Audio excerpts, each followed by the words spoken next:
Shalom, shalom, shalom, shalom, que la paix du Seigneur. Encore ce matin, nous sommes encore renouvelés, et soit notre partage à tous dans le nom puissant, précieux, glorieux de notre merveilleux Seigneur Jésus-Christ. Alors ce matin, tu as mon bonjour et je suis dans la joie. Je suis dans la joie de ce que ensemble nous allons nous exhorter afin que la grâce du Seigneur, de notre Seigneur Jésus-Christ, nous soit encore renouvelée. Nous avons besoin de renouvellement. Tous les jours, nous avons besoin de lui. Nous avons besoin de prier sans cesse. Sa parole même, nous avons besoin de la dévorer, de nous nourrir. Et même si on peut même dormir dedans, nager dedans, ça nous fera encore plus du bien. Et c'est pourquoi ce matin, ça nous fera encore du bien. Ce matin, nous allons traiter un thème qui est très important. Le thème, c'est quoi? C'est Jésus est le chemin, il est la vérité, et puis il est la vie. Jésus-Christ est le chemin, et puis il est la vérité. Il fait la vie. Je répète encore, je reprends encore, reprenons ensemble. Jésus-Christ est le chemin, il est la vérité, et il est la vie. C'est pourquoi ce matin, je prie que cette exhortation puisse encore renouveler, nous restaurer, nous communiquer la vie et nous amène à être collectés afin que nous soyons renouvelés. La foi en nous soit renouvelée, notre cœur soit renouvelé, notre sens spirituel soit renouvelé, nos sentiments soient renouvelés sous l'onction du Saint-Esprit dans le nom puissant de Jésus-Christ de Nazareth. Seigneur, mon corps, ce matin, je veux que tu bénisses cette intervention, que le Saint-Esprit ne me laisse pas orphelin, que lui et moi, ensemble, il puisse nous conduire et que nous véhiculer, Seigneur mon Dieu, ses pensées, nous véhiculer, Seigneur mon Dieu, ses conseils, nous véhiculer sa vie en ce matin, dans le nom puissant de Jésus. Je bénis pour la paix que tu donnes à ma nation, je bénis pour la paix que tu donnes aux nations du monde entier.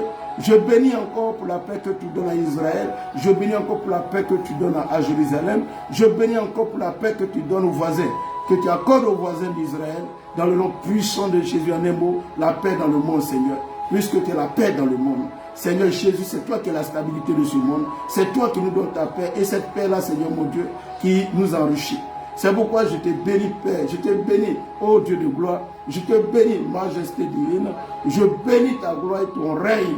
Je bénis ta bonté ce matin, dans le nom de Jésus. La santé que tu nous donnes, Seigneur, je te loue dans le nom de Jésus. Merci Saint-Esprit. Amen. Alors ce matin, nous allons faire encore notre direct. Nous faisons notre direct. Et sans plus tarder, nous allons aller dans le livre de Psaume.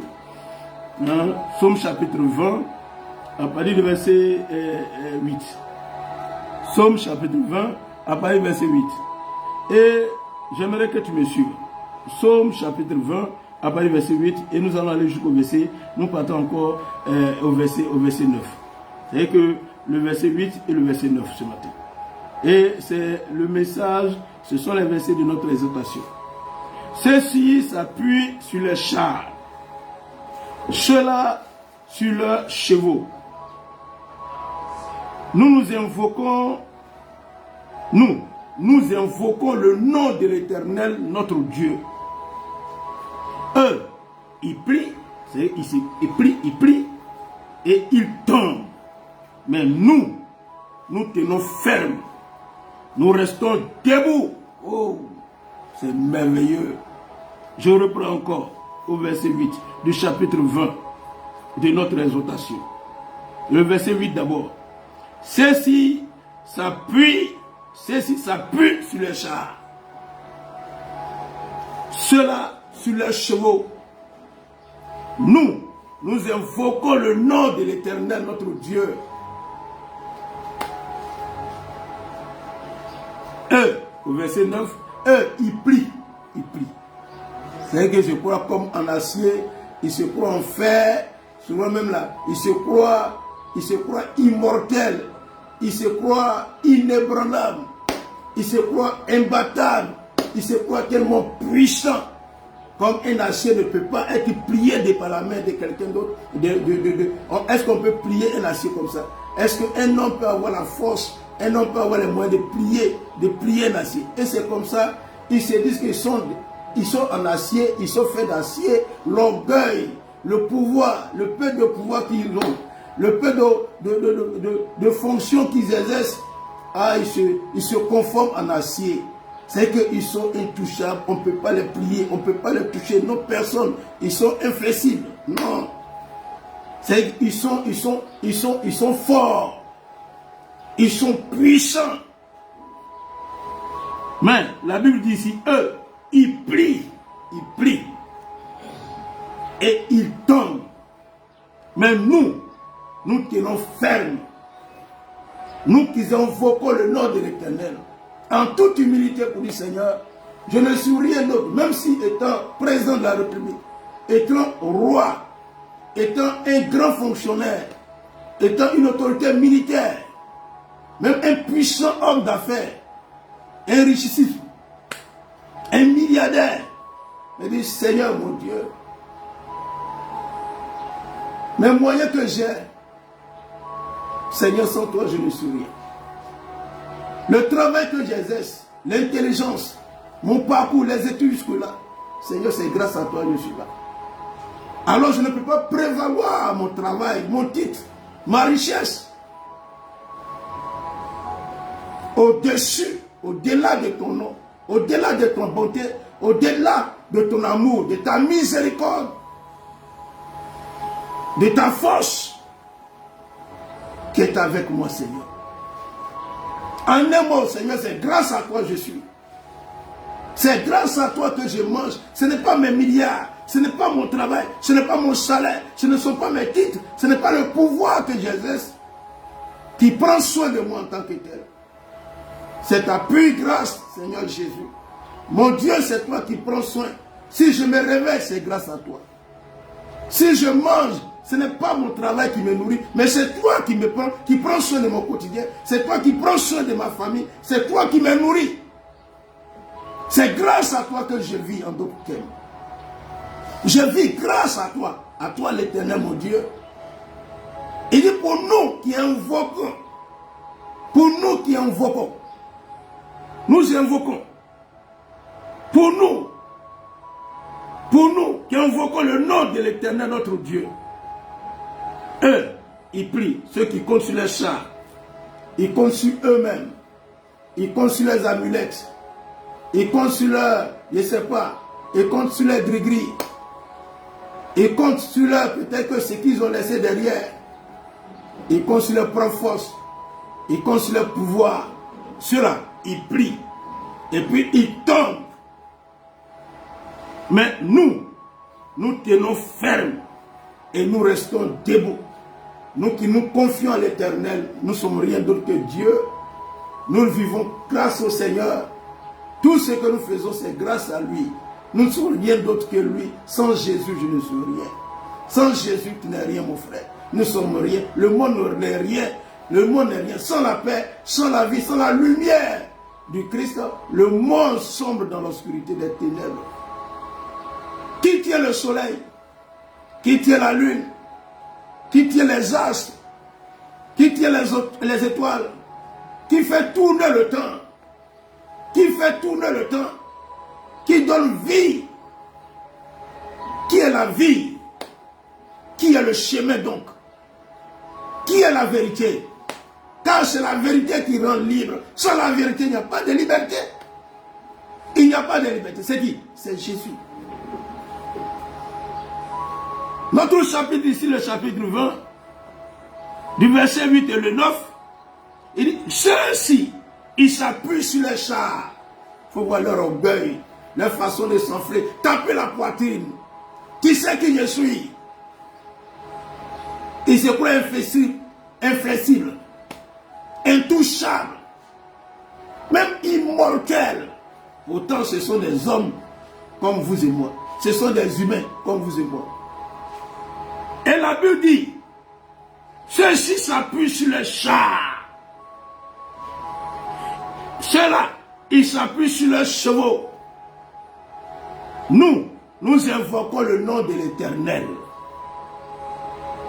Notre Dieu, Et ceux qui comptent sur les chars, ils s'appuient sur les chevaux là. Au verset 9, ceux-là, ils prient, ils tombent.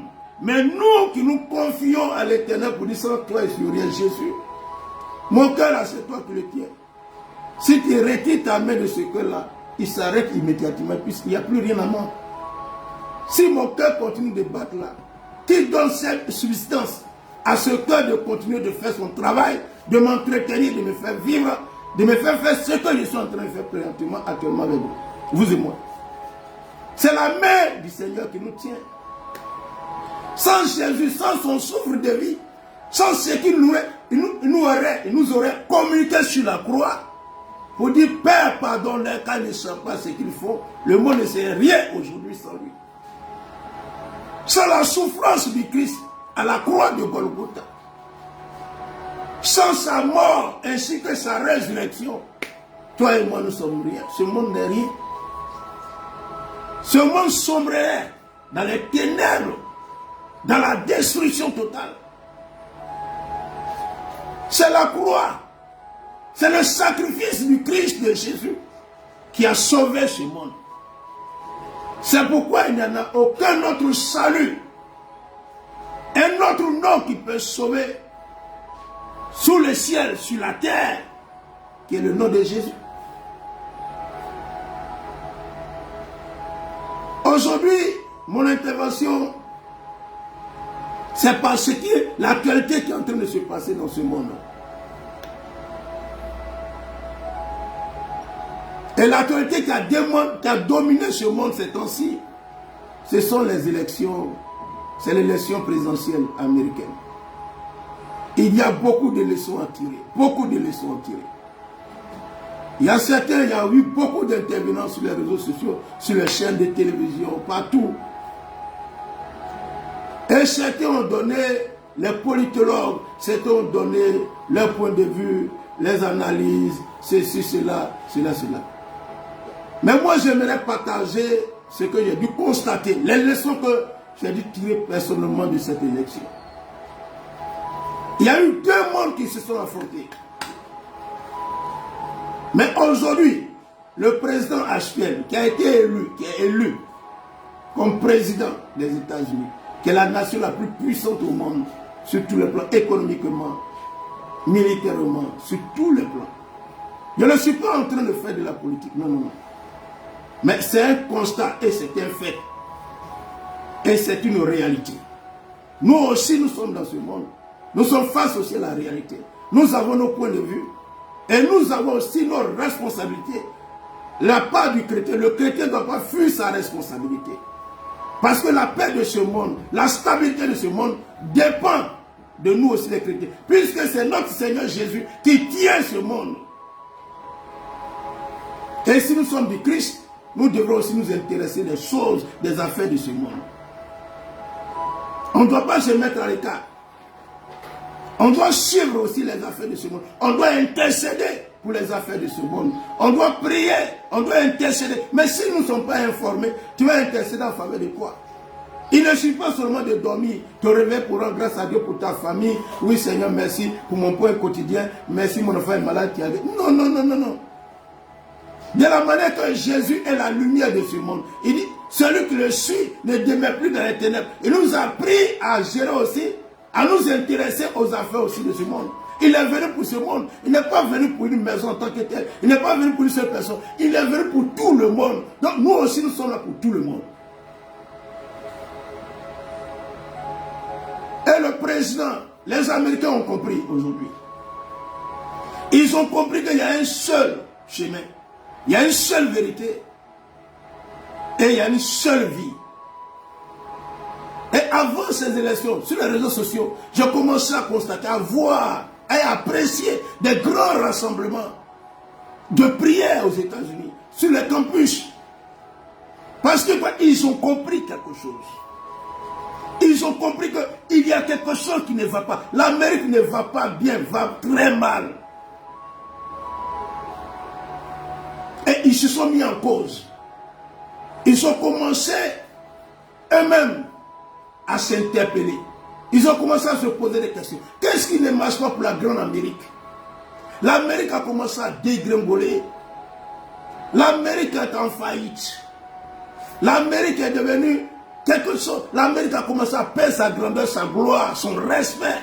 Avant, quand on disait Amérique, les États-Unis, un Américain, regardez la réputation de l'Amérique, surtout les États-Unis. Mais dans ces derniers temps, on voit que l'Amérique est en train de perdre son aspect glorieux. Pourquoi? Pour quelle raison? Et c'est cette élection-là qui doit nous interpeller tous. Le chrétien n'a pas encore compris, les enfants de Dieu n'ont pas encore compris leur place, la grandeur qu'ils ont, le statut de grand, de puissants hommes, de puissantes femmes qu'ils ont là. Nous, on n'a pas encore compris ça. C'est qu'on ne reconnaît pas, on ne se connaît pas nous-mêmes.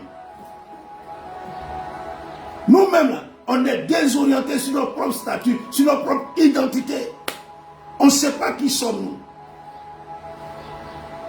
Si on savait, on reconnaissait nous-mêmes en nous-mêmes, on ne serait pas ainsi. L'église ne serait pas ainsi aujourd'hui. On serait réellement à la tête, non pas à la queue. Dans le passé, l'Amérique était un pays protestant. Il y avait de puissants hommes de Dieu. Il y avait le réveil. C'est de l'Amérique qui venu le réveil charismatique. Nous autres, dans les pays francophones, c'est maintenant, dans les dernières décennies, qu'on a commencé à expérimenter la puissance du Saint-Esprit, l'onction de Dieu. Et je me souviens de notre père, Kakou Séverin, cet homme de Dieu. Oh, cet homme de Dieu, un homme de Dieu ne meurt pas. Il est toujours vivant, ce serviteur de Dieu. Charismatique, un homme puissant. Puissant. Un homme puissant qui a su dévoiler par son ministère la résurrection de Christ, qui est la personnalité de Jésus-Christ. Je suis fier de cet homme. Et il est toujours vivant. Un grand homme de Dieu, vit toujours. Il ne meurt pas. Le Seigneur Jésus a dit que celui qui vit, qui croit en moi, ne mourra pas. Ne mourra jamais. Un homme de Dieu ne meurt jamais. Un enfant de Dieu ne meurt jamais. Quand même qu'il dort, à tout moment, le Seigneur le réveille pour faire son œuvre. Et je rends grâce à Dieu, à la vie de cet homme. Car Dieu l'a utilisé puissamment dans cette nation. Et puissamment, tant d'autres serviteurs de Dieu qui sont là, que le Seigneur continue encore de les utiliser. Et ils ont apporté beaucoup dans cette nation. Et je rends grâce à Dieu pour leur vie. Et qu'est-ce qu'était l'Amérique? En ce temps des serviteurs de Dieu, où il y avait la crainte de Dieu, où la population américaine avait Jésus dans son cœur, portait Jésus dans son cœur, craignait Dieu au travers du Christ. Jésus était l'image des États-Unis. On prêtait serment sur la Bible, on prononçait Jésus sur la Constitution, on prononçait Jésus sur la tête du président élu. On invoquait la puissance de Dieu au nom de Jésus. On prenait Jésus pour être souverain à la place de cet homme sur cette grande nation, de ce président élu. Mais depuis un certain temps, ils ont abandonné le Seigneur, ils ont donné dos. Et ils se sont dit quoi? L'Amérique tisse sa grandeur sur la science. C'est la science qui fait l'Amérique grande. C'est la science qui fait l'Amérique glorieuse, qui donne la gloire à l'Amérique. Et ils ont commencé à se dépraver. Ils ont commencé à être des immoraux. Ils ont commencé à donner dos au Seigneur, à faire le contraire de la voix du Seigneur qui a rendu cette Amérique grande. Ils ont commencé à humilier le Seigneur. Ils ont commencé, ils ont même abandonné le Seigneur Jésus. On n'a pas besoin de toi. Moi aussi, nous aussi nous sommes été. C'est notre intelligence qui nous a rendus grands. Si nous sommes arrivés là, l'Amérique est grande aujourd'hui, c'est grâce à sa science, grâce à ses scientifiques, grâce à ses inventions qu'elle est devenue grande. Ils ont donné dos aux États-Unis. Ils ont donné dos au Seigneur, pardon. Ils ont donné dos, ils ont tourné dos au Seigneur. Et qu'est-ce que l'Amérique a commencé à devenir? Ils ont compris maintenant. Et à ces élections, l'autre camp s'appuyait sur ses chevaux, s'appuyait sur ses chars, se sont appuyés sur leur propre force, leur propre pouvoir. Ils savent utiliser ce pouvoir. Mais quant à ce président qui est élu, officiellement, publiquement, sans se cacher, il prononçait, il invoquait, il honorait, il a honoré Jésus. Il s'est fait petit devant le Christ, il s'est humilié. Dans l'une de ses interventions, il disait comme ça, Jésus est le grand boss, moi je ne suis rien du tout. Jésus c'est la grande star, sans lui je ne suis rien du tout. Si je suis là, c'est grâce à lui. Je ne peux même pas rivaliser même un seul de ses cheveux pour dire lui-même, non, non, non, c'est le grand boss. Pourtant cet homme c'est un milliard, c'est un puissant homme. Mais il s'est affaissé devant le Seigneur et il lui a donné gloire. La Bible déclare que le Seigneur résiste aux orgueilleux, il fait grâce aux humbles. Et qu'est-ce qui s'est passé? Et publiquement, officiellement, cet homme, des chrétiens, des hommes de Dieu entouraient cet homme pour invoquer le nom de Jésus sur sa vie, le bénir au travers du Seigneur, invoquer la souveraineté de Dieu sur la vie de cet homme. Parce que sans lui, ce dernier ne peut pas. Sans lui, toute autorité vient de lui. Et que s'est-il passé? Ce type-là, cet homme est devenu président de la République des États-Unis. Et il a dit, je vais redonner la gloire aux États-Unis. Non, non, c'est Jésus. Il renouvelle l'alliance avec le Christ. Nous t'avons abandonné. Au fait, c'est une repentance. Seigneur, nous te redonnons encore les États-Unis, le règne de cette nation. Nous te rétablissons comme souverain roi sur cette nation, le président par excellence. Et continue de bénir cette nation. C'est ce que ça veut dire. Sans Jésus, il n'y a rien. Tu n'es rien, je ne suis rien, ce monde n'est rien. Et la Russie a étudié, qui était dans un pays athée dans le temps passé. Ils ont étudié jusqu'à les États-Unis. Qu'est-ce qui donne la grandeur aux États-Unis? Ils ont étudié, ils ont étudié la science, ils ont tout étudié. Finalement là, ils vont découvrir quelque chose qui paraît insignifiant. Pour ceux qui, pour les insensés, c'est une folie. Mais pour nous qui croyons, c'est la puissance. Croyons à la prédication de la croix. C'est une puissance. Et voilà que la Russie va faire quoi? Va récupérer Jésus. Le Jésus que l'Amérique a rejeté. Parce qu'eux sont trop arrivés. Et ils ont commencé à compter sur la science. Ils ont commencé à compter sur les chars, leur pro-force, leur pro-sagesse.